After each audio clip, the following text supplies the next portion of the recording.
আমার বড় মেয়ে দিশা এখন 500 টাকার বিনিময়ে ঘর পরিষ্কার করছে। এমনি করে না, 500 টাকা দেওয়া হবে বলে পুরো বাড়িটা পরিষ্কার করছে, ওপর নিচ সব। এই ড্রেসিং টেবিলের ওপর পরিষ্কার কর না, শুকাবে এখানে মারে গেছে। ছড়া এখন ও যা বলছে শোন, 500 টাকার বিনিময়ে সমস্ত বাড়ি পরিষ্কার করছে।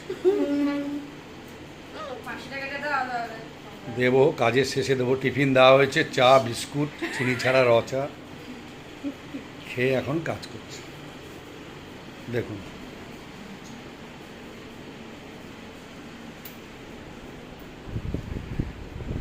ছোট মেয়ে মোটা, সে ওকে সাহায্য করছে।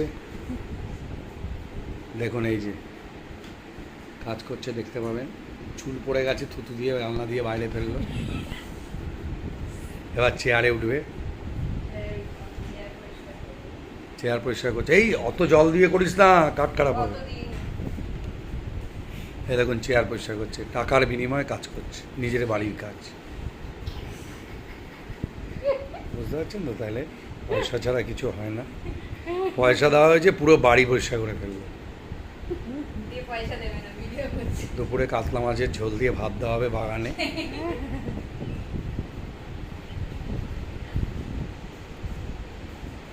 একদম বসে নিচে কাজ করছে টাকার বিনিময়ে। দেখুন মাথা ঝুঁকিয়ে ফেলেছে।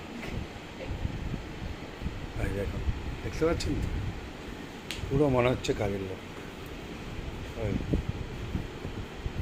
দেখুন কিভাবে মুছছে, দেখুন। ঠিক আছে, এরপরে বাথরুম পরিষ্কার করবে। হ্যান্ড ওয়াশ না, ওই হারপিক আর ইয়ে দিয়ে, টয়লেট ক্লিনার দিয়ে পরিষ্কার করবে। এখন এই কাজ চলছে। আপাতত একটু সরে যাচ্ছি, পরে আবার টাইমে আসবো। নমস্কার, লাইনে থাকবেন। পছন্দ হলে সাবস্ক্রাইব করবেন।